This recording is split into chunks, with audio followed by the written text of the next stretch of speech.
Você está assistindo Teoria de Tudo. O rádio põe no ar uma conversa incerta.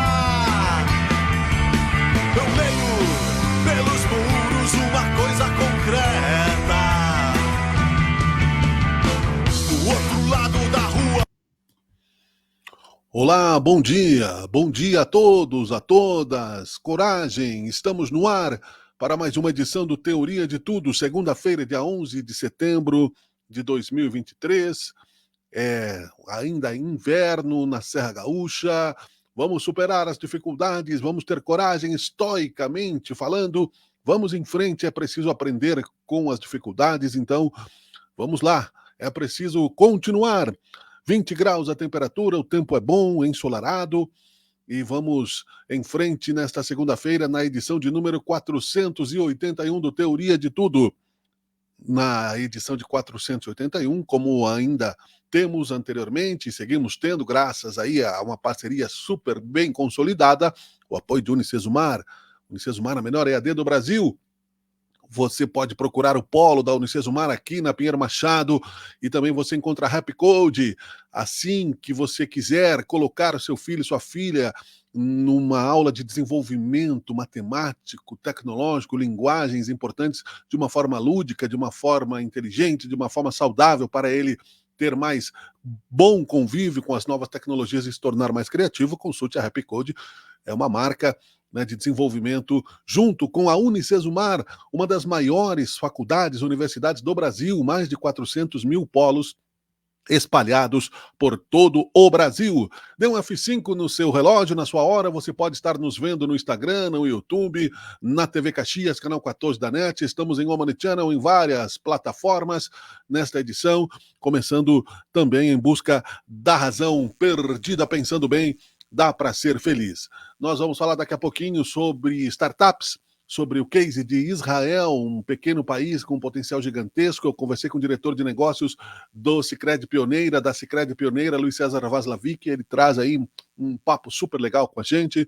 Temos o esporte, o vereador Almir Kador fez 3.000 gols no final da semana, no início da semana passada, dia 4, conversou conosco ontem. Ele tem 69 anos, é legal conversar sobre isso, são gols aí, claro, em jogos não profissionais, mas é um exemplo de desportividade, uma brincadeira que ele faz bem interessante. E também, é claro, o encerramento da participação do Caxias na Série D, que acabou, o Caxias perdeu, mas está classificado para a Série C, então tá tudo bem. O Juventude tomou 3, a dupla Grenal não jogou, tem o Joselito Santos também no quadro Por Dentro da Bola.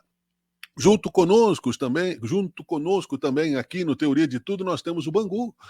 Exatamente, o Bangu chegando conosco aí, restaurante, bar, Bangu, Motivida, academia, você quer saúde, né? O vereador fala esporte é vida, esporte é saúde, academia Motivida, Rodrigo Brustolin, um grande abraço, CPR Rodas e Pneus, Agrícola Juriti e outros tantos que estão conosco, e também, é claro, a mentoria da Ana Pregardier, livros que nascem, vou mostrar para você aqui, ó, o marcador de página da Ana Pregardier é @AnaPregardier, a mentoria Meu Primeiro Livro, porque ela te ajuda a organizar o livro, ela não escreve para você, não é uma oficina criativa, esse aqui é o meu primeiro livro, está ele lá na estante.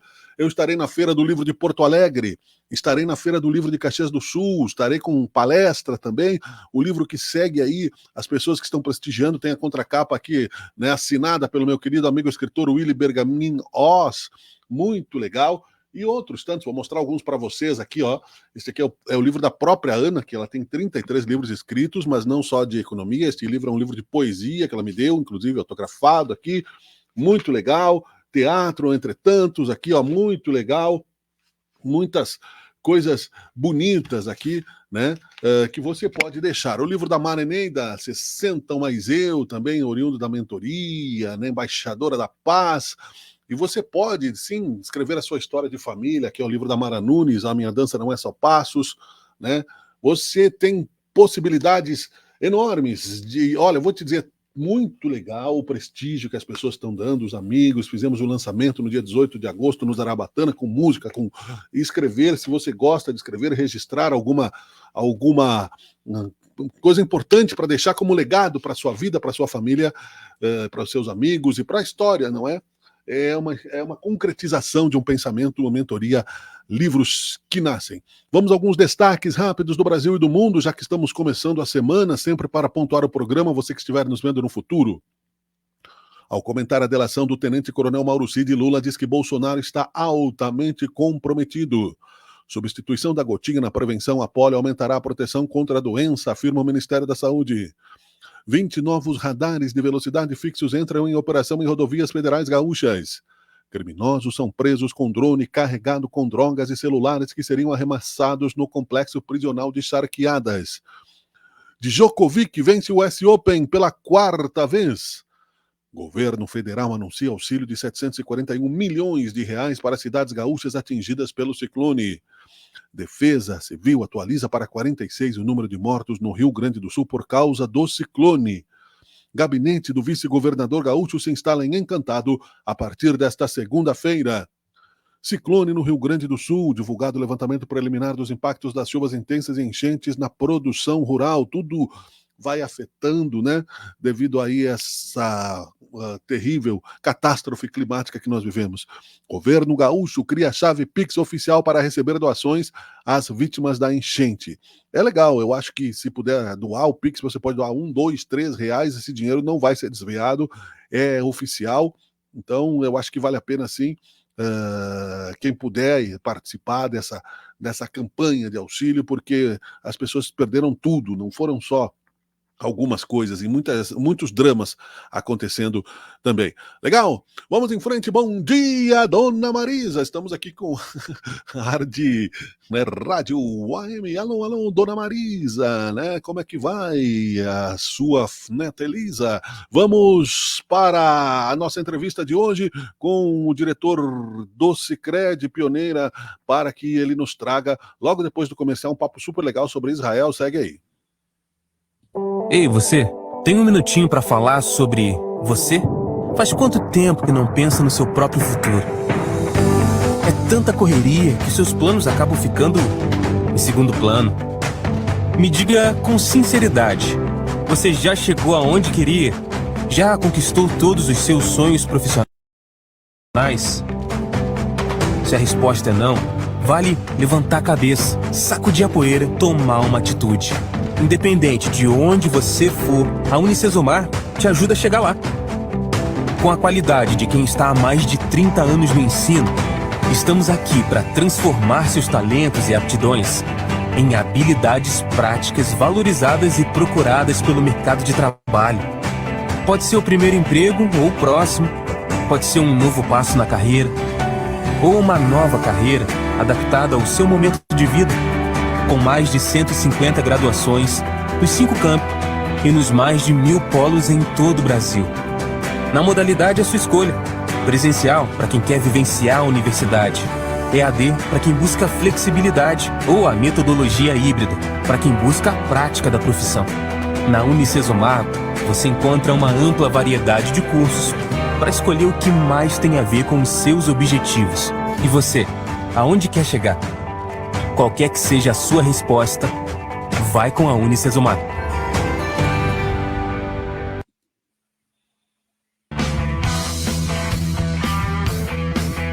Você está assistindo Teoria de Tudo. O rádio põe no ar uma conversa incerta.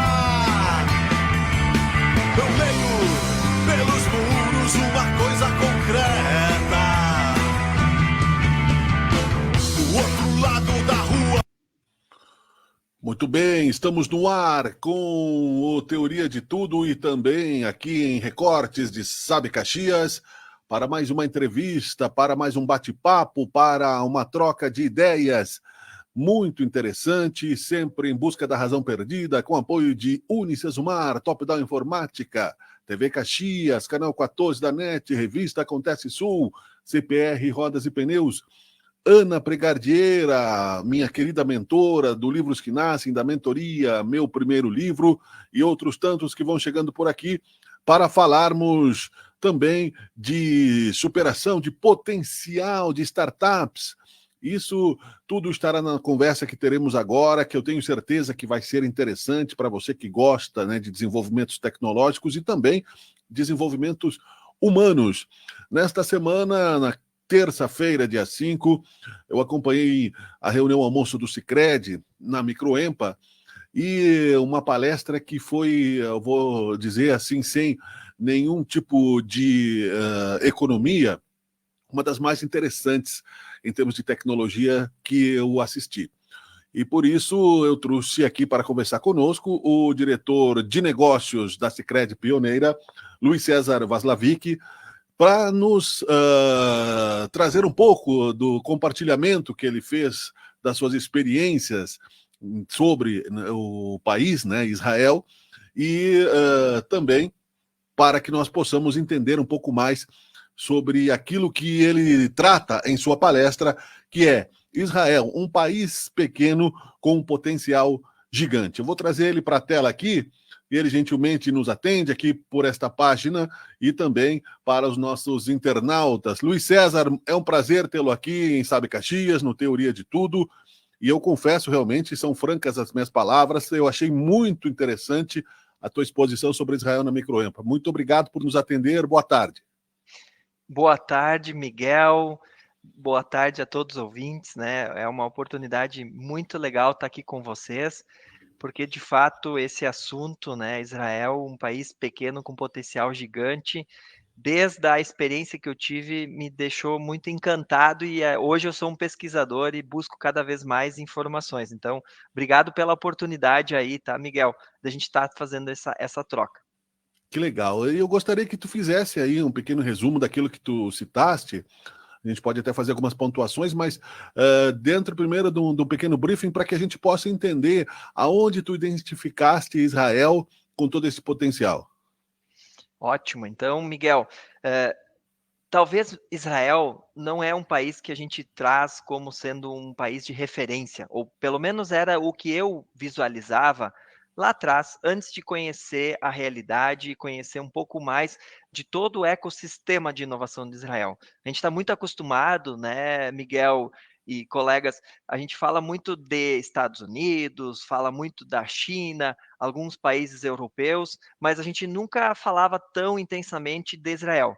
E depois que eu tive a oportunidade de fazer uma imersão lá, ter uma missão, né, buscando entender o ecossistema de inovação, entender um pouco mais sobre um país que é tão pequeno mesmo, depois a gente vai dar uma contextualizada maior, a gente vê que é um país jovem, né, Israel, o Estado de Israel, ele teve a sua chancela pela ONU para se tornar um país há recém 75 anos, né? Nós estamos falando de maio de 1948, que Israel conseguiu se tornar um país reconhecido mundialmente, e é um país de 75 anos que tem feito história, né? Hoje Israel é o terceiro país no mundo que mais inova, que tem mais tecnologia e que tem sido, assim, referência nessa jornada a nível mundial. Então, e aí tu pensa, um país de 75 anos fazendo uma transformação como essa no mundo inteiro. Então, para mim tem sido uma experiência fantástica ter vivido aquela jornada e também, assim, o que eu queria comentar com você,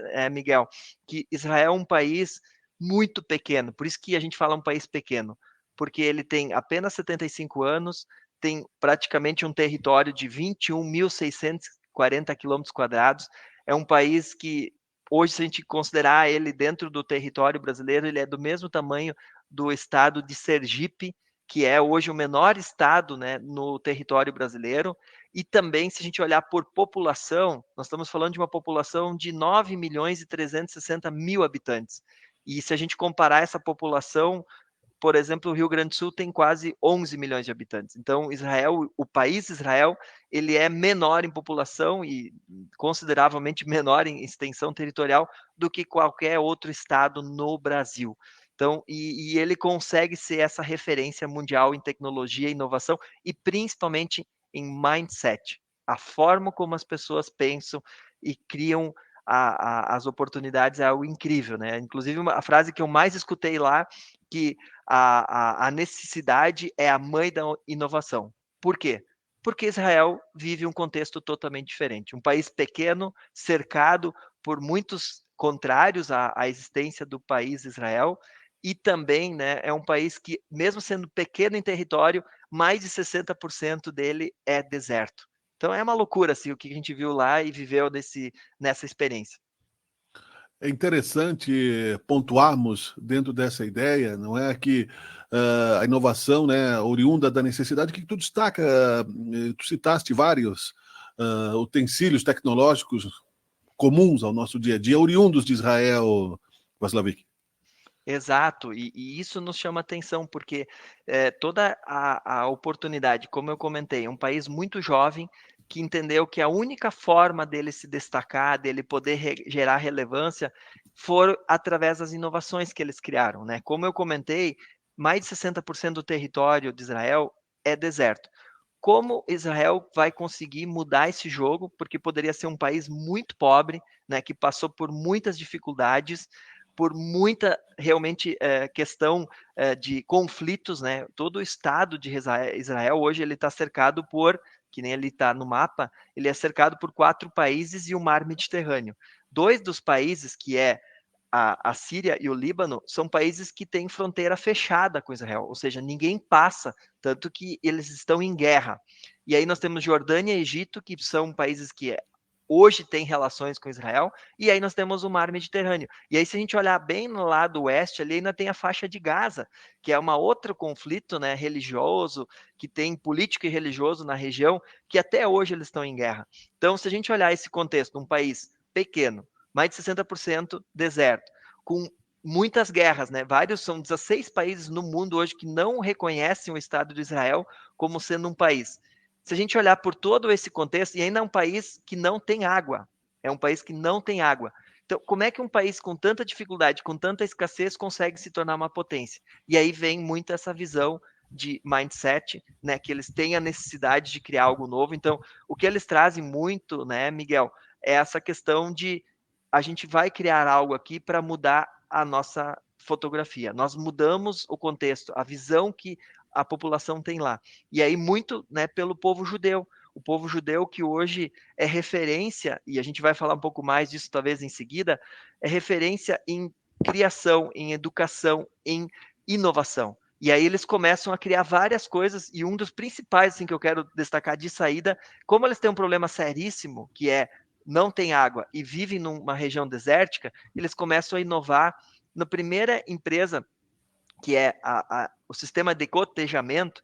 Hoje é a Netafim, é uma empresa israelense que criou o sistema de gotejamento, que hoje é uma referência mundial, para poder cultivar dos mais diversos produtos, né, agrícolas dentro do país. Hoje, 95% de tudo que do Estado de Israel, que o país Israel tem de produtos agrícolas, são produzidos em Israel e a grande maioria no deserto. Então, é uma loucura isso, né? Se a gente for olhar da escassez para a abundância. E hoje, a maioria dos produtos que eles produzem, eles são encaminhados, né, para exportação. Muita exportação de frutas e produtos agrícolas para a Europa, que hoje é considerado o mercado consumidor mais qualificado, né, que tem uma exigência muito grande na qualidade.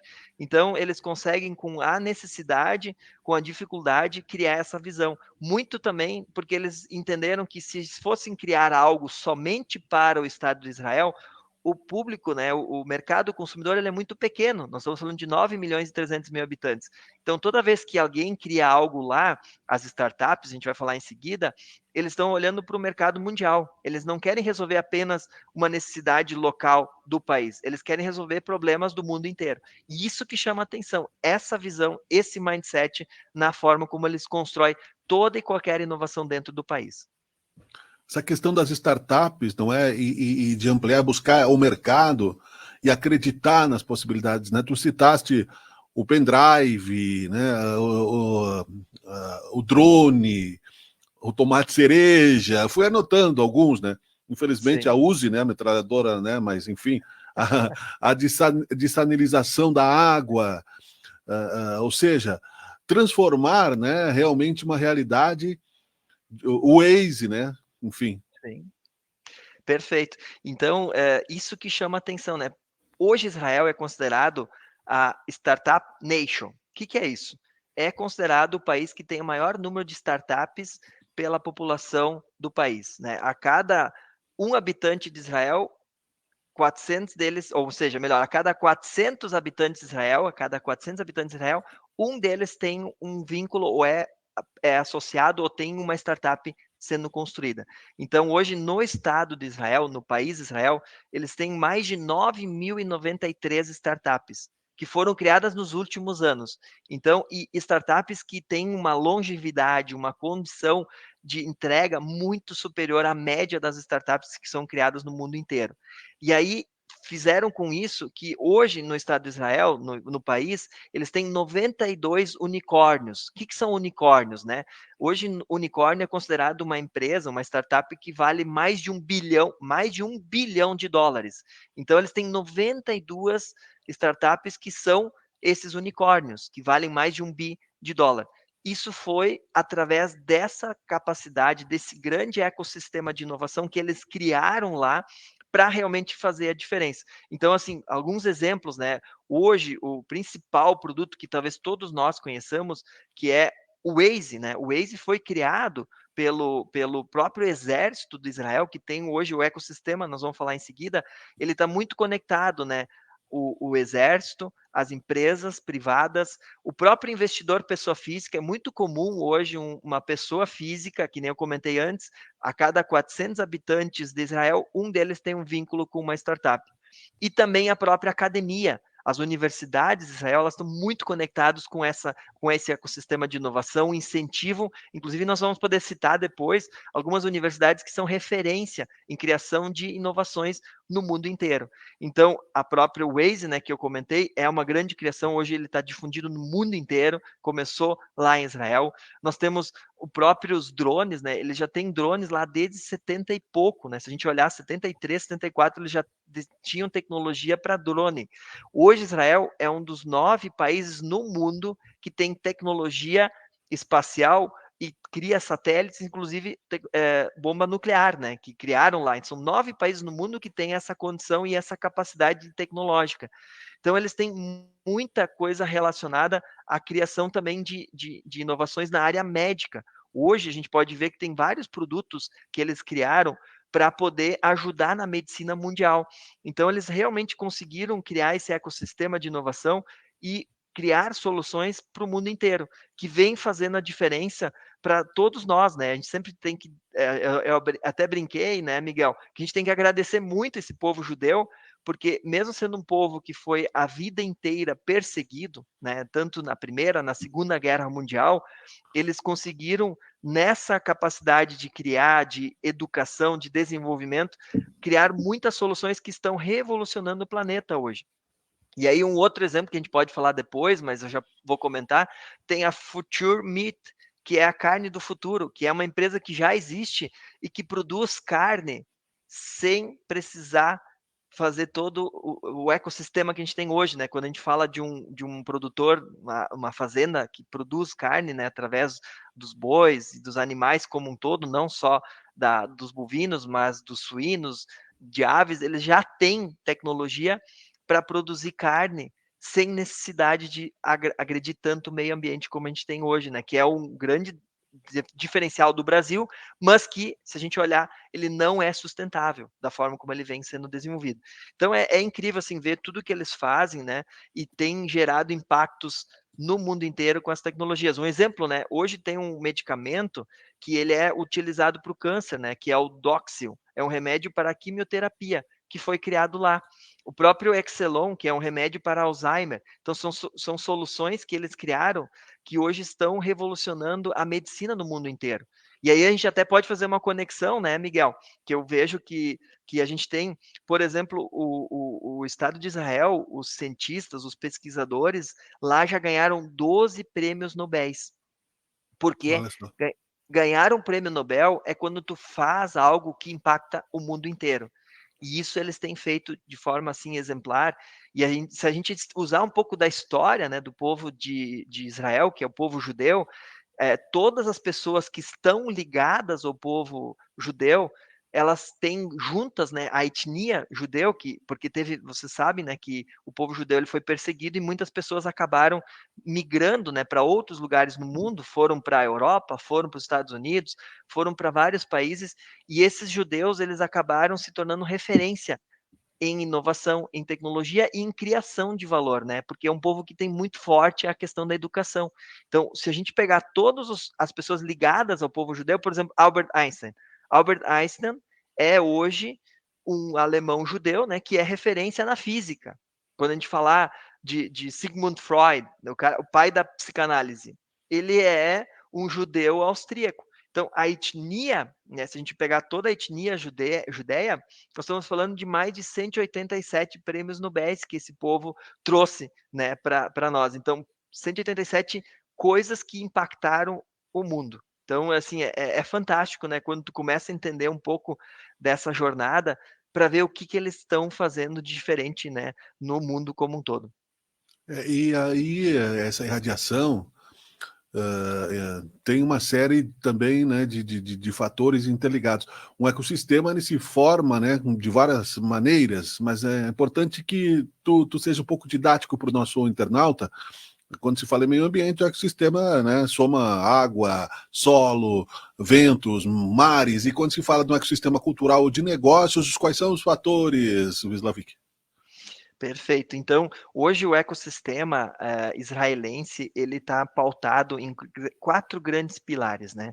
Hoje, quando a gente fala de inovação no Estado de Israel, que é o país Israel, a gente vê que tem uma participação muito importante do governo através do exército, né? Hoje, o exército israelense ele é referência mundial, né, em termos de tecnologia, inclusive de mindset, né? Que eles trabalham muito forte inclusive startups dentro do exército, essa visão de inovação, de criar tecnologias que possam revolucionar, inclusive, essa parte da segurança do Estado de Israel, em função do contexto de estar sempre em conflito.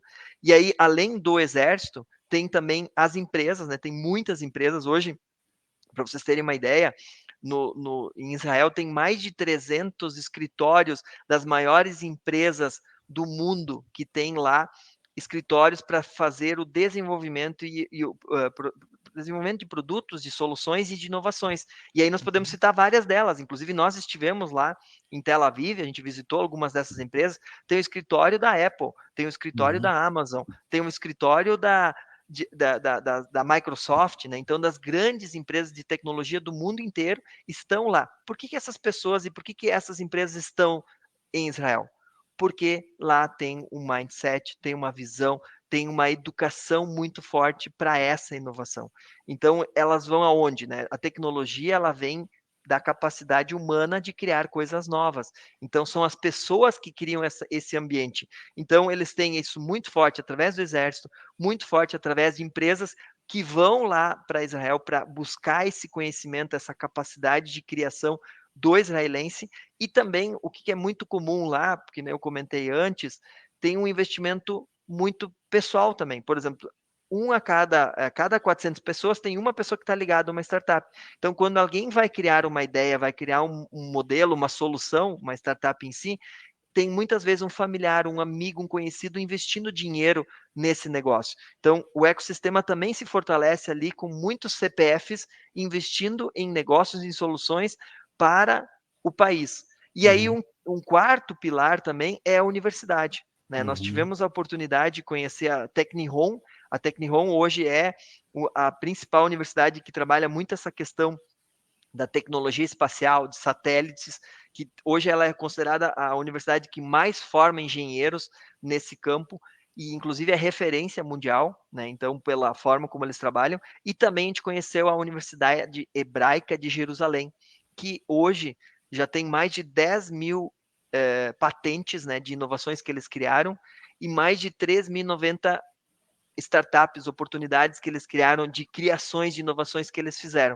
Então, é incrível assim como o ecossistema, governo através do exército, empresas privadas do mundo inteiro, e aí é legal de trazer, porque quando a gente esteve em Tel Aviv, a gente viu esse ecossistema acontecendo com empresas do mundo inteiro atuando lá em Israel, o capital privado, então que entra a pessoa física e ainda as universidades. Tudo isso junto gera um potencial gigante, né? E por isso que eles conseguem inovar tanto, criar tantas soluções, e assim, há pouco tempo, né? Se a gente olhar essa história de Israel, ela é muito recente, essa capacidade que eles têm feito. E por isso que todo mundo, os grandes players, né? Que nem eu comentei antes, Hoje, a carne do futuro, que é uma inovação que saiu dentro da Universidade Hebraica de Jerusalém, foi uma criação dentro da Universidade Hebraica de Jerusalém. Hoje, o maior patrocinador, o maior investidor nesse projeto, sabe quem é? Eu sei, mas conta você. Isso aí, é a JBS, Eu que é sei a por quê, né? maior. Eu estava lá na reunião, tu já me contou. Perfeito, né, Miguel? Então, olha só, a JBS, que é a maior empresa de produção de carnes no mundo, é hoje a maior investidora na carne do futuro. Então, para tu ver, inclusive essas empresas que poderiam estar preocupadas com esse novo segmento, com essa nova criação que está se fazendo, são lá investindo porque eles enxergam que esse é o presente e o futuro daqui para frente. Então, é incrível como eles conseguem enxergar as oportunidades e isso traz muito investimento, né? Hoje Israel é o terceiro país com maior investimentos em tecnologias e inovações do mundo, só perde para os Estados Unidos e para a China. É incrível de enxergar isso. E sabem quem são os maiores investidores de Israel também, além da JBS e outras empresas do mundo inteiro? As grandes companhias dos Estados Unidos. Então, Uhum. todo mundo está com os holofotes hoje olhando para o ecossistema de inovação de Israel. Olha que interessante, né? E dentro dessa nossa ideia, para que a gente possa fazer um resumo aqui de uma breve conclusão dessa entrevista, que se limita, né, pelo tempo, mas pela curiosidade que desperta. É só pesquisar aí um pouquinho, o pessoal vai encontrar muita gente focada, né, em imersões, como tu disseste muito bem, dentro desse ecossistema. Existem potenciais infinitos, entre aspas, infinitos, e riscos também, não é? Mas a pergunta é, dentro dessa ideia, né, como um diretor de negócios, um fomentador de negócios, que é aí um potencial dentro da Sicredi, por exemplo, que é justamente desenvolver. Existe possibilidade de clonar um ecossistema semelhante a esse em outros lugares? São fatores únicos que Israel tem, porque há necessidade, né, de se superar a cada minuto. A gente está vendo aqui o Rio Grande do Sul enfrentando extrema dificuldade, países imensos territorialmente, incapazes de se organizarem de uma forma tão intensa, tão concentrada, não é? Um país que vive em guerra, como tu disseste, no meio do deserto, com lutas religiosas, né, seculares, enfim. Uhum. Eu penso que hoje uma das coisas que a gente mais percebe, né, inclusive a gente escutou isso, o Brasil e a nossa região é uma região que tem muitos recursos naturais, né? A gente está numa região privilegiada e não só aqui no Rio Grande do Sul, mas a nível território nacional. E aí eu acho que o grande desafio nosso mesmo é a gente sair um pouco da zona do conformismo, que está tudo bem, que a gente está vivendo a abundância, mas na verdade a gente tem capacidade e um ecossistema que pode ser fortalecido, onde a gente pode ter um trabalho mais coletivo, uma união das forças, né? Como a gente viu quando eu falei um pouco do ecossistema de inovação de Israel, a gente percebe 4 grandes players, né? O governo através do exército, a gente consegue perceber isso nitidamente com as grandes empresas que investem, não só as grandes, mas as empresas privadas investindo em inovação e tecnologia, em parceria com a iniciativa privada, né, pessoas físicas e também o próprio ecossistema das academias, né, das próprias universidades. Então a gente percebe que isso pode ser fortalecido aqui na nossa região também. A gente tem já vários exemplos aqui na região, que é o Instituto Hélice, fazendo essa conexão entre todo o ecossistema e outras, né, iniciativas que a gente tem aqui em toda a nossa região, mas a gente percebe que isso pode ser melhor orquestrado, pode ser melhor organizado, porque se a gente tiver o apoio de todas, eu sei que hoje também tem várias iniciativas da Prefeitura de Caxias do Sul, né, que já tem uma área de inovação, a gente até teve a oportunidade de estar lá com o secretário, o Elvio, participando, né, trazendo inclusive tudo que está sendo feito. Hoje já tem mais de 50 e poucas startups em Caxias do Sul sendo desenvolvidas e trabalhadas, mas que muitas pessoas não conhecem, não sabem. Até a gente teve uma conversa em paralelo, dizia que muita coisa ainda parece que não está claro, as pessoas não sabem que tem esse ecossistema tão fortalecido ou em construção. E por isso que a gente tem a oportunidade de construir isso melhor, inclusive de fazer essa organização para ter mais atores, porque senão fica muito uma iniciativa da prefeitura, uma iniciativa do Instituto Hélice, uma iniciativa de cada universidade, uma iniciativa de empreendedores individuais. Por que não fazer tudo isso junto? Criar um grande um sistema que possa gerar essa conexão e potencializar esse ecossistema. Então, acho que a gente tem uma oportunidade gigante, porque nós temos muitas pessoas que têm capacidade de criar, de desenvolver, e a gente tem uma região que tem oportunidade. E a gente tem que trabalhar muito também a questão do mindset. Eu acho que a gente, às vezes, fica muito nessa visão do conformismo ou da visão da escassez e acaba não criando uma visão de abundância onde todos ganham, todos podem se fortalecer. Por que quando uma empresa cria algo, ela não pode construir com todo o ecossistema, pegar os profissionais que podem contribuir para aquela ideia, para aquela startup, para aquele negócio? Muitas vezes a gente está sempre visando a concorrência, a competição, e não é isso que a gente vê lá no ecossistema israelense. É muito conjunto, né? Todos pensam desta forma, todos contribuem.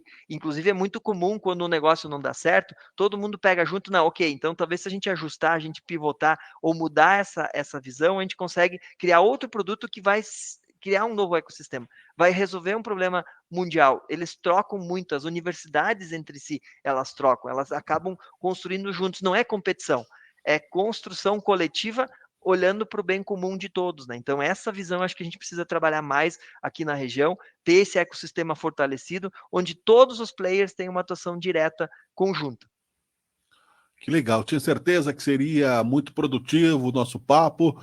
Eu conversei com o diretor de negócios da Sicredi Pioneira, Luiz César Vaslavic. Gostaria de conversar outras vezes, trazer aí essa visão empreendedora de fomento, muito importante também para quem nos escuta e também para quem acredita que é possível, né, sobrepor sistemas, não somente pessoais, mas tecnológicos em compartilhamento, para que se avance realmente em busca de uma sociedade melhor, que é o objetivo, né? É claro que o lucro é necessário nesse sentido, ele gera investimento, gera poder de capital, e é por isso que nós vamos, com certeza, te convidar outras vezes para conversar aqui no Teoria de Tudo. Muito obrigado, Luiz César. Eu que agradeço, Miguel, aí pela oportunidade, né? A todos os ouvintes, é uma grande oportunidade que a gente possa construir juntos aí futuros papos, né? Eu acho que eu tenho muito, muito para aprender aqui com vocês também. Que bom, muito obrigado. Teoria de Tudo faz um rápido intervalo, nós já voltamos. Fique aí, por favor, um instante só.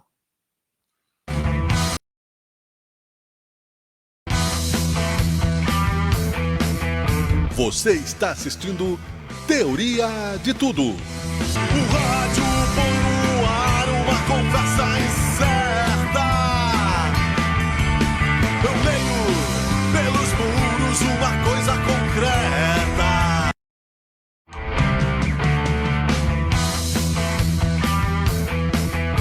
Você está assistindo Teoria de Tudo. O rádio põe no ar uma conversa incerta. Eu leio pelos muros. O rádio põe no ar uma conversa incerta. Eu leio pelos muros uma coisa concreta.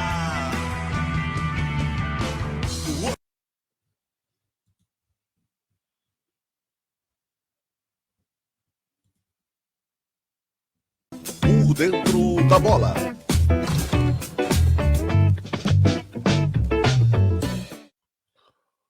Olá, muito bem, boa noite ou bom dia, como preferirem. Estamos no ar com o Por Dentro da Bola, quem sabe Caxias News, e também no quadro do Por Dentro da Bola, no Teoria de Tudo. Vamos em frente, o esporte segue aqui na nossa programação e tem ele, é claro, sempre aqui trazendo informações da dupla Caju, que no final de semana encerrou aí algumas atividades, alguns ciclos.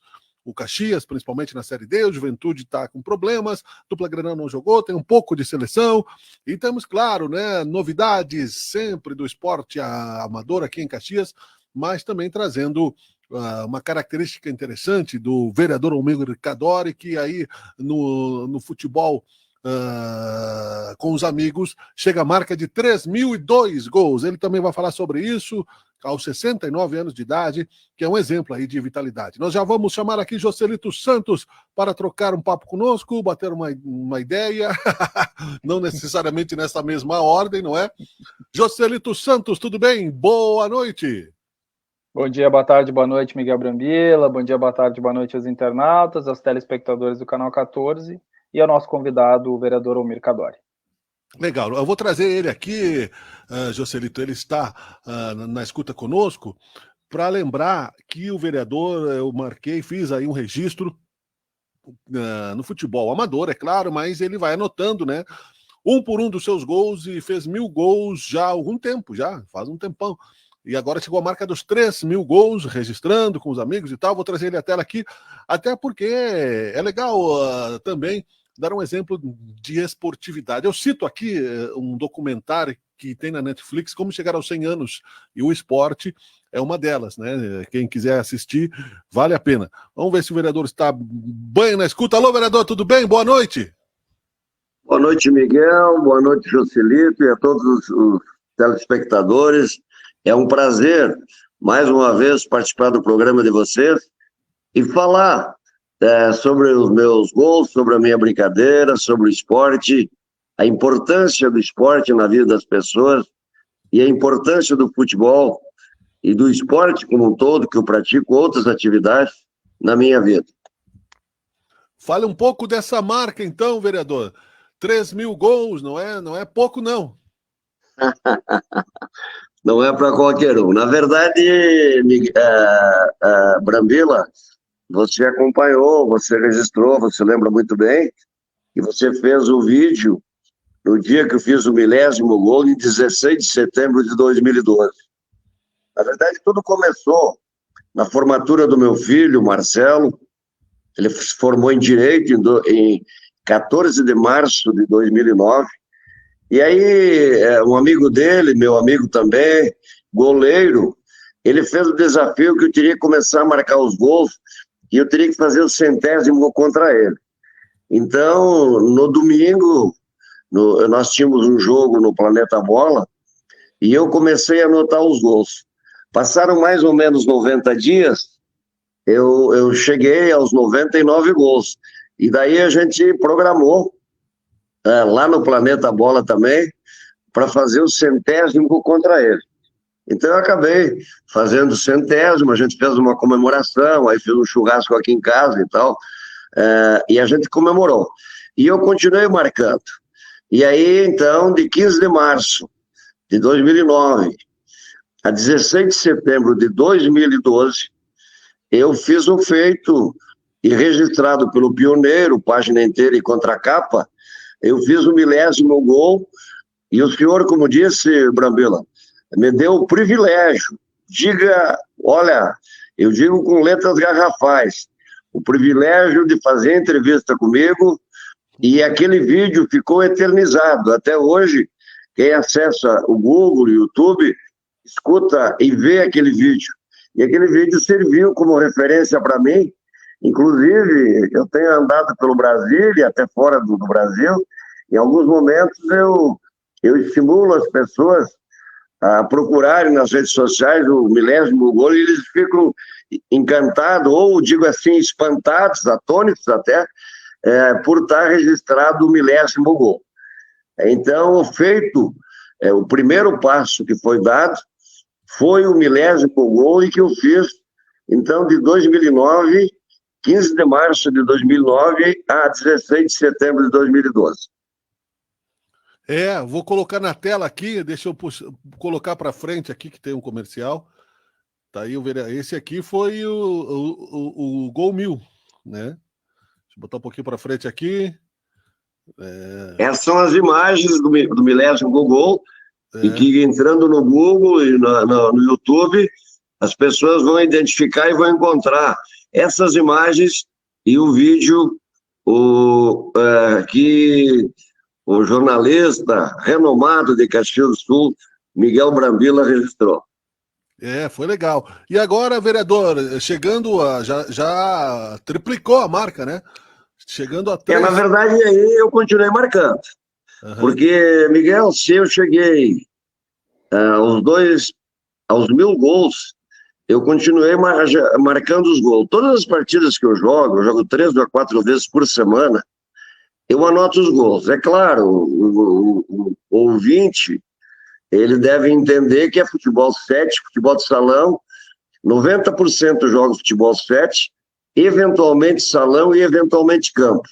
Então, é claro que os números de gols, eles são maiores. Por exemplo, é comum eu jogar uma partida de futebol 7, fazer 5 gols. Jogar 2 e fazer 8, jogar 2 e fazer 10, enfim. Aí o número realmente é um número maior. E eu continuei anotando. Então, em setembro de 2020, eu fiz 2.000 gols. Então, até setembro de 2012, eu fiz 1.000. De 2012 a 2016, aliás, 2016, eu fiz mais 1.000. E aí, eu pensei em fazer a festa, mas era período eleitoral, eu estava em campanha, eu era candidato a vereador pelo PTB, e eu pensei em fazer a festa, mas junto com os gols viriam o chopp, eu iria proporcionar um galeto e tal, e aí eu fiquei com medo de uma impugnação do risco eleitoral, porque minha campanha vinha bem, e eu acabei não fazendo o registro, acabei não fazendo a festa. E naquela eleição eu fiz 1.565 votos, fiquei suplente, não me elegi. E aí eu continuei marcando. E agora, segunda-feira passada, eu, acho que foi o dia 4, não lembro bem, acho que foi o dia 4, eu fiz os 3.000 gols. Então, de 2009 a 2023, eu fiz 3.000 gols, que é uma brincadeira, mas uma brincadeira saudável. E o principal, Miguel, disso, e acho que é essa mensagem maior que eu quero deixar, inclusive eu sou muito abordado por mães, por crianças, filhos, querendo tirar foto comigo e registrar a foto, lembrando que eu fiz 3.000 gols. Então a mensagem é de que o esporte, o futebol, mas qualquer atividade esportiva, qualquer exercício que a pessoa faz, melhora a qualidade de vida. E eu me sinto privilegiado, não só por ter feito os 3.000 gols nesse período, mas por gozar de uma saúde, eu tenho completa saúde, eu tenho uma saúde muito boa, mas muito em função da minha forma de agir, dos exercícios que faço. Eu faço natação, eu jogo ping-pong, sou craque no ping-pong, também quero desafiar os ouvintes aí, que eu também sou craque no ping-pong e aceito o desafio de um confronto aí, numa brincadeira. E faço academia, faço caminhadas, então o fruto de todo esse exercício é uma saúde muito boa que eu gozo, e espero que as pessoas vejam esse meu exemplo e que sigam e que façam da sua vida também um modelo em função do exercício e das atividades esportivas.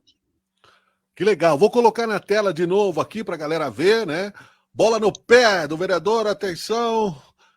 Lançado, perna esquerda na bola, gol! Muito bom! Eu lembro quando eu fiz o 1.000º gol, que eu registrei, e tem o vídeo também. Claro, a minha arma é a perna esquerda, eu só chuto com a perna esquerda, a direita é só para subir no ônibus, né? E novamente ela sobrou e eu de perna esquerda fiz um golaço.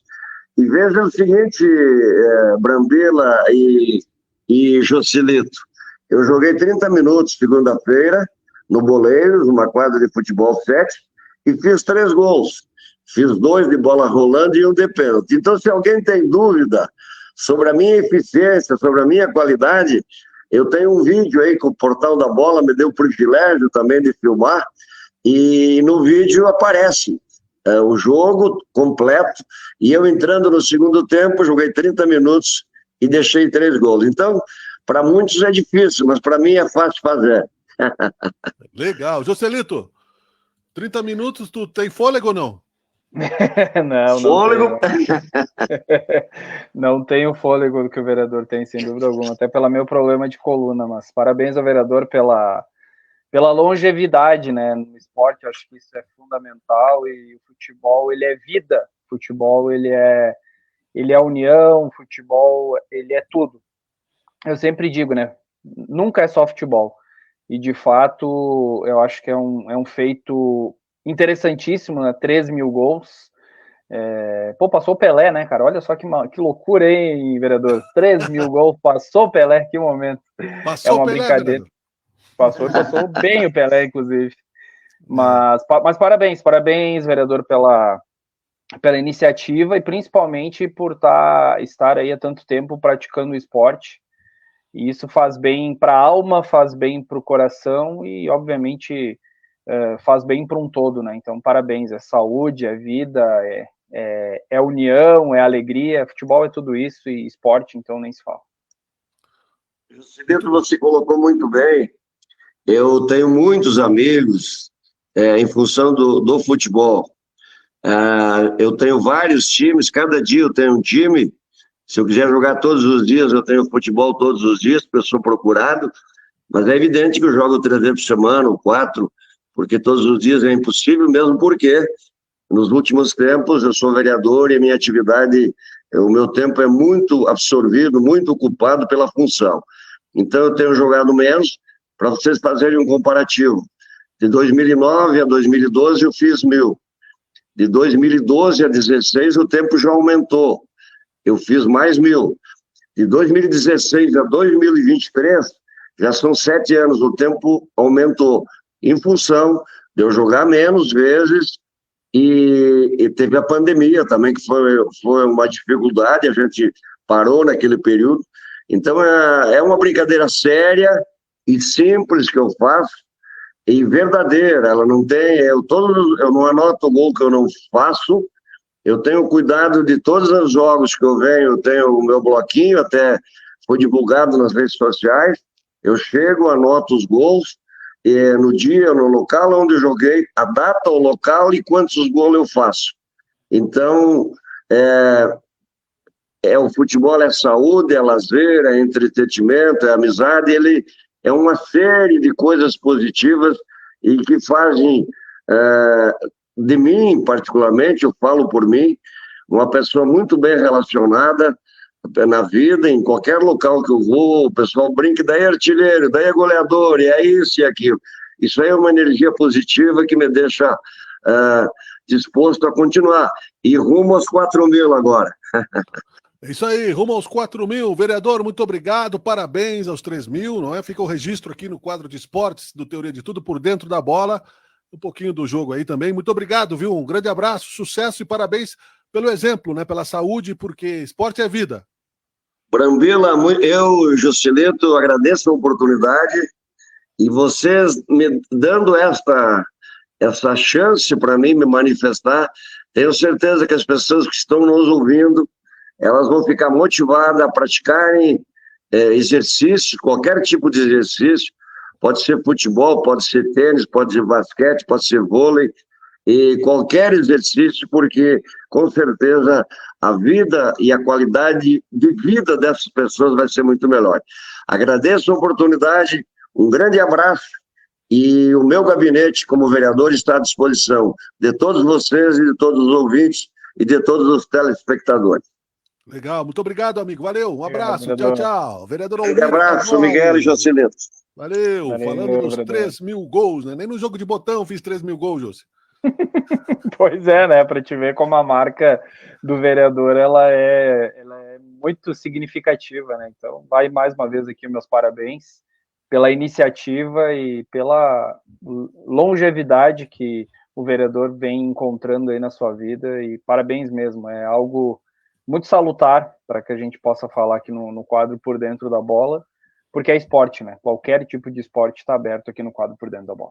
Agora fica a dica, Josi, né? Tu que tá começando a tua carreira esportiva, começa a contar aí. Tu não vai fazer, mas tu pode narrar aí o gol 1.000, Boa, o gol 5.000, boa. né? Ué, porque não? Futebol é estatística, sim, né? Sim. Claro, sem dúvida. É Uhum. verdade. Isso é bem interessante mesmo. Vamos em frente, o Caxias está fora da Série D, mas dessa vez foi sem drama, caiu em pé, não vai ser campeão, mas enfim, está de férias o Caxias, o Juventude perdeu, mas é uma Série B, né, bastante complicada. A dupla Grenal não jogou, a seleção brasileira jogou muito bem, né? Neymar também bateu o recorde, né, na seleção, o maior artilheiro, 78 gols. 79. Tá contigo, Joselito. Pois é, vamos iniciar por quem jogou antes, foi o Sport Clube Juventude, jogou 15 para as 4 da tarde, não foi uma tarde nada boa para o Sport Clube Juventude, uma partida muito abaixo do Juventude. Thiago Carpini não conseguiu encontrar as peças necessárias para que o Juventude conseguisse fazer uma boa mecânica de frente. O Gabriel Tagliari, que é o centroavante ou o atacante que o Juventude acabou contratando do CSA, não conseguiu jogar, pouco foi acionado. O David da Hora não fez uma boa partida no segundo tempo, principalmente. No primeiro tempo até tentou. O Juventude como um todo não foi bem. O Juventude não foi legal, não teve boas... A mecânica de jogo não funcionou pelo lado esquerdo, pelo lado direito, muitas dificuldades de passes. E a equipe do Atlético Goianiense, que é do ex-treinador do Juventude, o Jair Ventura, o técnico que inclusive manteve o Juventude na Série A em 2022, acabou vencendo por 3-0 a equipe do Juventude. E ainda teve um pênalti anulado no finalzinho. O Juventude podia ter descontado, mas daí o VAR entrou em ação e disse que não era pênalti, e o Juventude infelizmente saiu com uma derrota, não digo uma derrota vexatória, mas uma derrota bem complicada, 3-0. Tem muitos jogos ainda, tem em torno de 10, 11 jogos ainda, mais de 30 pontos em disputa, mas está começando a funilar o campeonato, apesar que, né, nós falamos aqui em off, né, Miguel, o líder do campeonato tomou 6-0, então o campeonato está muito em aberto. E aí são duas coisas fora da curva. O líder tomou 6, o Juventude, que vem numa regularidade, tomou 3. O que é? Cansaço? Tá faltando perna? O pessoal tá começando a perder fôlego? Cansaço eu não sei, porque o Juventude ficou mais de 10 dias fora por conta da data FIFA. O Juventude só jogou hoje, né? Ficou um bom tempo sem jogar, teve um bom tempo para se preparar para essa partida, da mesma forma o Vitória, os outros times. Não sei se foi a questão de cansaço, não sei se é foco, acho que foco também não pode ser, porque o Juventude, a grande notícia foi a permanência do Carpini, mas me parece que depois da permanência do Carpini, o time não conseguiu se encaixar. É claro, é um jogo após a permanência do Carpini, né? Mas a equipe do Juventude fez a sua pior partida depois daquele jogo diante do Sport, onde o Juventude também tomou 3-0 na Ilha do Retiro e foi muito mal, errou muitos passes. E nessa partida diante do Atlético Goianiense, até não tinha feito uma partida tão abaixo assim, mas é aquela história, tomou 1, aí se perdeu, tomou 2 e depois tomou o 3º. Como diria o saudoso Dante Andrés, futebol e bola na rede não tem. Não adianta jogar melhor, e a questão é o alvo. Né? Como nós efetividade, falamos, né? Efetividade. Eu vou colocar na tela aqui, Joselito, né, um trecho da entrevista do Thiago, há 3 horas atrás, aqui sobre a derrota do Juventude. Vamos lá. No segundo tempo, no segundo tempo. Quero que tu faça a tua avaliação da partida e, mais do que isso, qual é a tua intenção para entrar no mandato do Kelvin? Bom, a gente sabe que uma hora a derrota ela vai acontecer, né? É uma campanha muito sólida, muito consistente fora de casa, continua sendo não só fora como dentro, pelo momento que nós vivíamos na competição e toda a nossa caminhada, toda a nossa trajetória até aqui. Os percalços, as derrotas, as vitórias, elas fazem parte desse processo, né? Então a gente tem que agora que dar uma resposta rápida para nós mesmos, primeiro de tudo, para o nosso interno. Antes de contra o Sport, tomamos 3-0, depois tivemos... E a leitura eu tenho a mesma opinião que vocês viram o jogo da mesma maneira, até os 35, 38 minutos quando tomamos o gol, só uma equipe jogou, marcamos bem. A efetividade não é só hoje, é um problema recorrente, né? E a gente precisa criar situações. Estamos tentando, a entrada do Alan, a entrada do Kelvin, a entrada do Mandaca, é tudo para tentar criar alternativas em cima do que a gente tem. E infelizmente não funcionou. Depois do gol a equipe se desestruturou um pouquinho, acho que sentiu o gol, Essa era uma preocupação que eu tinha, enfrentar o Atlético, um adversário desse nível que a gente sabe da dificuldade que é, e nós não podemos desequilibrar, deixar de ter atenção em momento algum. Isso aconteceu depois do gol e aconteceu grande parte do segundo tempo. Então, mesmo não jogando tão bem, tomamos o segundo gol de bola parada. Então é um detalhe do individual, da tomada de decisão. A entrada do Mandaca foi para a gente tentar ganhar um pouco mais de corredor pelo lado, um pouco mais de força. Foi lá onde o Reginaldo hoje não fez as suas melhores apresentações, mas eu sigo confiando muito. É um atleta que tem a minha confiança, assim como todos eles do grupo, mas hoje não funcionou da maneira que nós trabalhamos, com a saída com 3. A entrada do Kelvin justamente era para ter esse corredor. Eu acho que em alguns momentos ali o Andrade e o David ocuparam o mesmo espaço. Isso era uma coisa que não aconteceu na semana no treino. O treino foi muito bom, a gente toma as decisões sempre embasado em trabalho, não é querendo inventar. E a saída e a entrada do Alan também, e não um zagueiro ali, o terceiro zagueiro sendo o Alan, porque é uma função que ele faz, marca da mesma maneira que ele marca como lateral, ele marca o atacante e tem um pouco mais de capacidade na construção na saída. E funcionou até os 35. Se a gente faz o gol, estaria aqui de repente respondendo outras perguntas, vocês não falando do Kelvin, do Mandaca e falando, nossa, caramba, criou alternativa. É o futebol, né? Então, como até os 35 deu certo, ok, depois dos 35 não deu certo, aí faz parte dos questionamentos, a gente entende, compreende, respeita e segue trabalhando as mesmas convicções. Joselito. Eu entendo assim que as trocas, principalmente a entrada do Alan Ruschel como um zagueiro, não funcionou. Não funcionou porque o Juventude perdeu força, inclusive na bola aérea. O Juventude até teve uma boa saída com o Alan, mas muitas vezes ele errava nessa saída de bola. Então acho que isso foi uma das questões, um dos erros que o técnico Thiago Carpini acabou cometendo, e ele mesmo falou da questão do David da Hora e do Vitor Andrade, que em dados momentos eles meio que jogaram no mesmo setor, e isso de fato não acontecia nos outros jogos. Ele me disse que não aconteceu no treinamento, mas hoje acabou acontecendo. Por quê? Porque o Juventude não tinha um centroavante de referência. O Gabriel Talhar, ele é um centroavante mais móvel, estilo Heron do Caxias. Ele não é um centroavante estático ou um centroavante mais posicionado, não estático. Um centroavante mais posicionado como era o Rodrigo Rodrigues ou mesmo o Fábio Gomes, que o Juventude não conta mais nem com o Rodrigo Rodrigues nem com o Fábio Gomes no elenco. Hoje o Juventude não tem um centroavante no elenco de referência, né? Existe apenas atacantes de lado. Centroavante seria o Eric Farias, é considerado um centroavante, na minha opinião não é, mas diz o próprio atleta diz que quando foi contratado, ele foi contratado para ser o centroavante. E o Gabriel Talhari também é um centroavante, mas é um centroavante mais móvel do que propriamente um centroavante posicionado. Então o Thiago Carpini está tendo essa dificuldade com a saída tanto do Rodrigo Rodrigues e também do Fábio Gomes. Ele vai ter que mudar um pouquinho a sua forma de jogar. Ele jogava de uma forma, agora ele vai ter que buscar outra. Por isso que ele buscou alternativas, através do Mandaca pelo lado direito, tentando o Kelvin pelo corredor, para buscar mais velocidade, mais um jogador que tem um pouquinho mais de profundidade também. O Vitor Andrade até tentou no primeiro tempo, deu algumas bolas enfiadas, ele tanto para o Talhari quanto o próprio David da Hora, mas o Juventude não funcionou. A questão é essa, o Juventude não funcionou, e o próprio treinador falou em entrevista agora em coletiva de que não funcionou. Então ele admitiu, e agora ele vai ter que buscar alternativas, porque a próxima partida é em casa, contra uma equipe que venceu por 6-0 no CRB. Então o Juventude precisa, né? O Juventude precisa dar uma resposta. Tudo bem, que vem embalado, né? A posição então do campeonato, próximo jogo, para a gente passar para o Caxias, José. O Juventude hoje está na 7ª colocação com 44 pontos. Por enquanto está 1 ponto do 4º colocado, que é o Novo Horizontino, mas isso pode aumentar porque o Novo Horizontino ainda entra em campo. O Novo Horizontino ele vai entrar em campo contra a equipe, deixa eu só confirmar aqui, contra o Avaí, nessa segunda-feira, às 8h30 da noite, no estádio da Ressacada. Novo Horizontino perdendo, se mantém esse 1 ponto, mas se o Novo Horizontino vencer, aí ficaria 4 pontos do Juventude. Mas eu continuo dizendo que o campeonato está em aberto, até mesmo para o Juventude buscar uma liderança, porque como a gente viu, eu acabei de falar, o CRB meteu 6-0 no líder, então está tudo muito em aberto. Está tudo em aberto.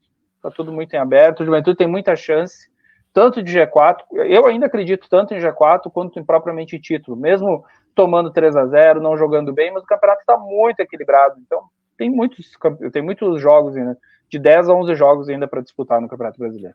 Muito bem, a Ser Caxias, né, se despede com festa da Série D. Era bom ver o caneco, mas também já não era tão importante assim, apesar de sempre ser bom.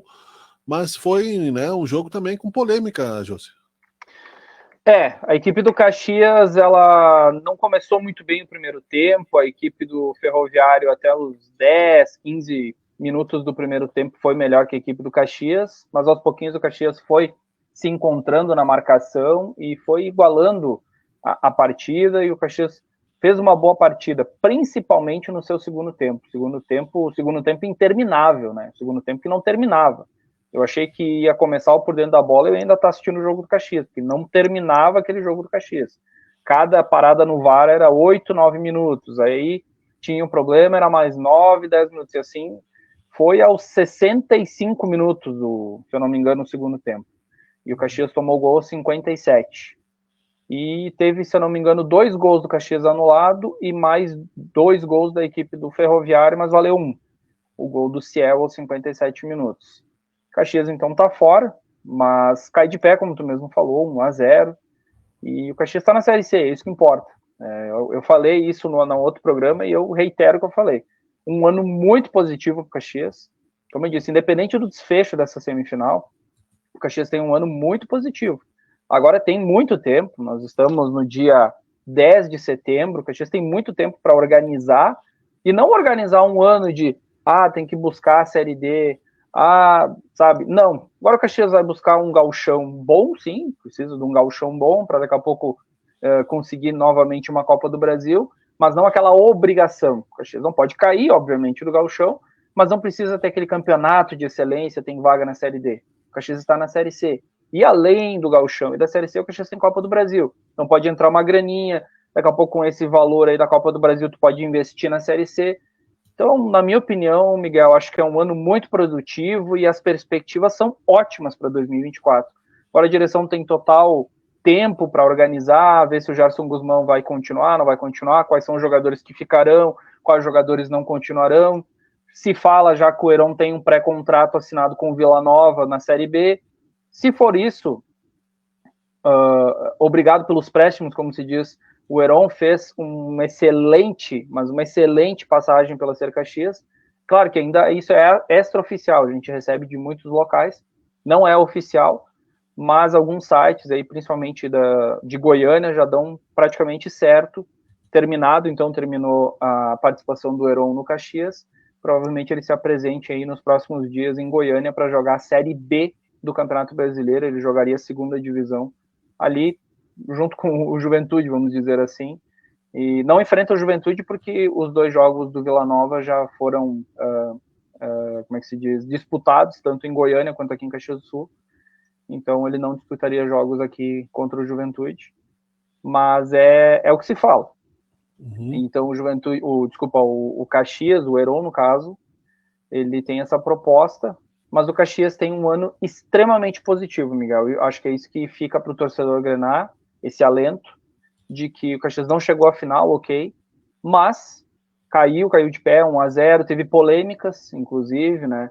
No primeiro gol, onde a equipe do Caxias reclama de um lance que é interpretativo, então é complicado. Eu vendo o lance, também eu não entendo muito dessa regra, mas o Heron, ele estava realmente à frente, quando o jogador cabeceou, ele retornou, então ele, não sei se ele estaria ou não impedido, sou bem sincero em te dizer, é um lance bem interpretativo. A torcida do Caxias está muito revoltada com esse lance, dizendo que a cabeçada do jogador do Ferroviário seria um novo lance e o Heron não estaria impedido.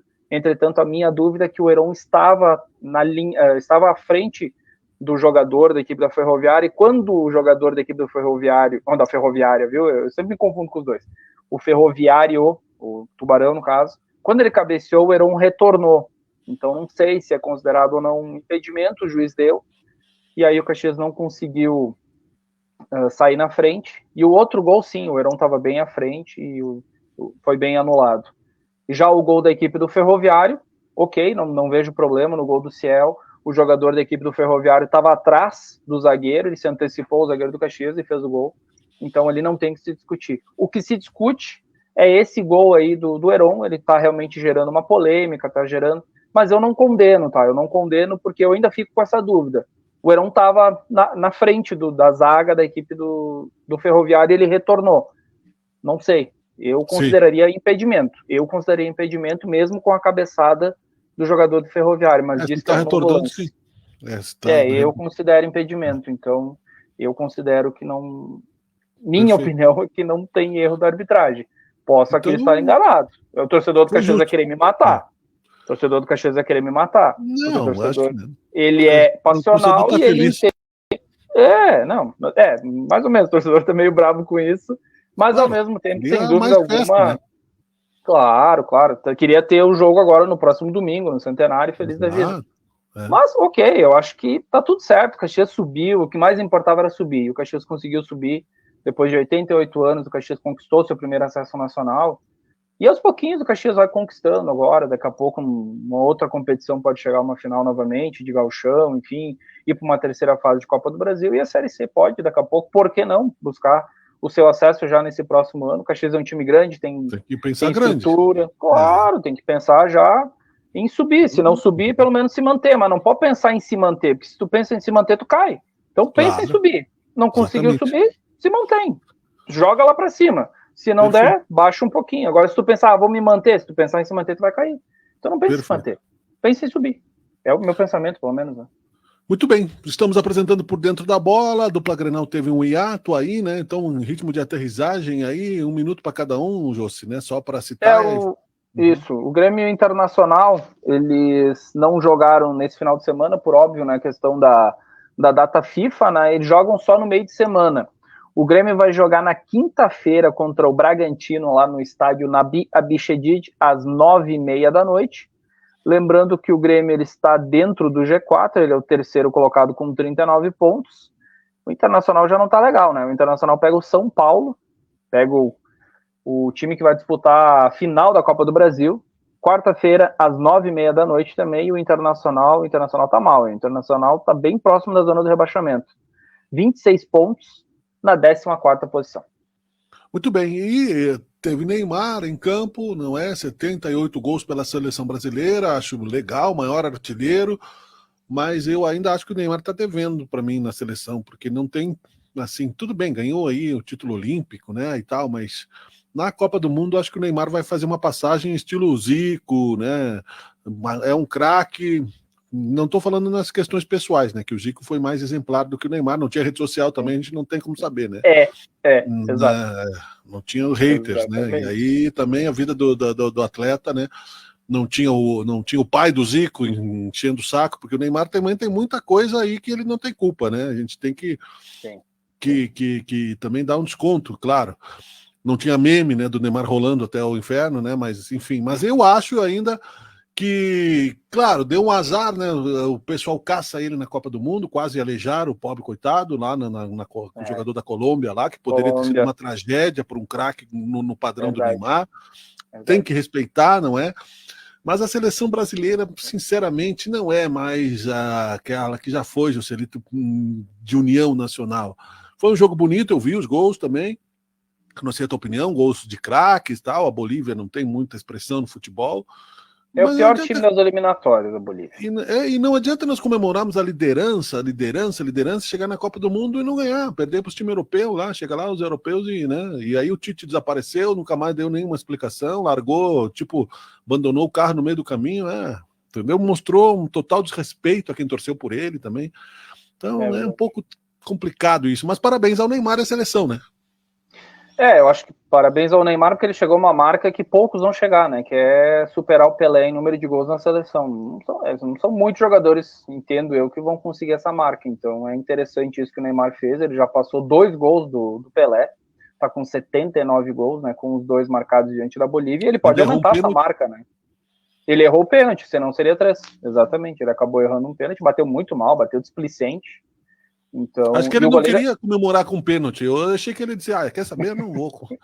Pra que pênalti? Eu quero o gol mais bonito, né? Exatamente, eu tive essa impressão. Disse, eu tive justa a impressão. Disse, vou bater de qualquer jeito, vou errar de Porque ele propósito. bateu muito displicente. Ele não bate Eu achei displicente isso. dessa forma. Pode ser. A gente não sabe nada, né? Mas... Nunca ele vai confessar isso, né? Mas eu achei isso. Nunca. Esquece. Isso aí não tem como. Mas ele bateu de forma muito displicente. Eu nunca vi ele bater tão mal um pênalti. Geralmente ele desloca o goleiro. Ele bate fraco. Eu acho meio estranho a forma como o Neymar bate. Eu sempre fico meio assim. Mas é uma das primeiras vezes que eu vejo ele errar o pênalti. Ele bateu muito mal, bateu displicente. E depois ele fez 2 gols e poderia ter feito até mais. E o Brasil poderia ter feito até mais gols, inclusive contra a Bolívia. Venceu muito bem, ok.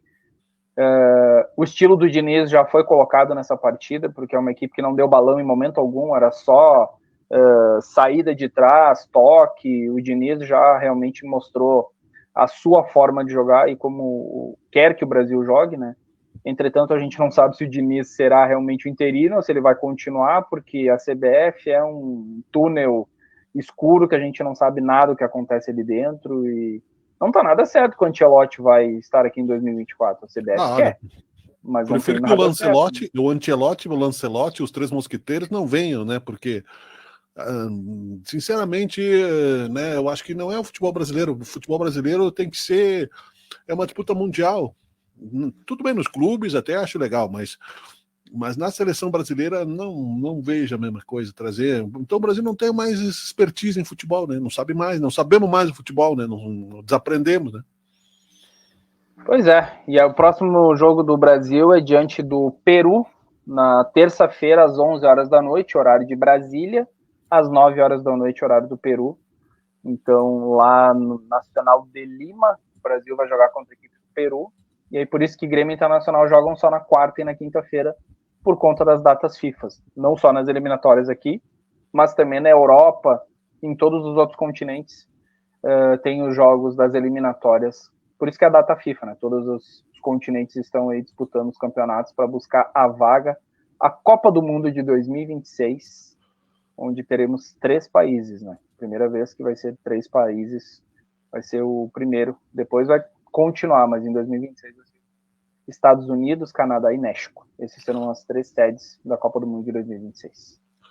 Muito bem. Obrigado, Juscelito Santos. Nós voltamos aí na quarta-feira com mais informações esportivas, tanto aqui no Sabe Caxias News, quanto no Teoria de Tudo. Vamos em frente, que a semana só está começando. É isso aí, com certeza. Quarta-feira a gente fala bastante aí do rescaldo do que o Caxias vai fazer daqui para frente, o que vai ser feito.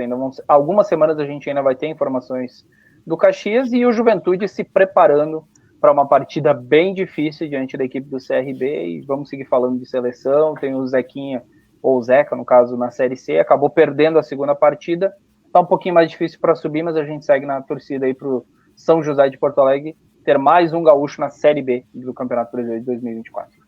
Muito obrigado a você que nos escuta. Um instante só, nós já voltamos.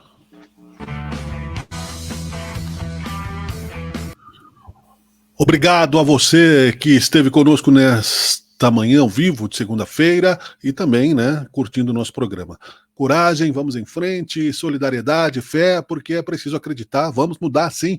Vamos mudar em busca da razão perdida. O Teoria de Tudo volta amanhã. Um abração para você. Boa semana. Tchau, tchau. Você está assistindo Teoria de Tudo. O rádio põe no ar uma conversa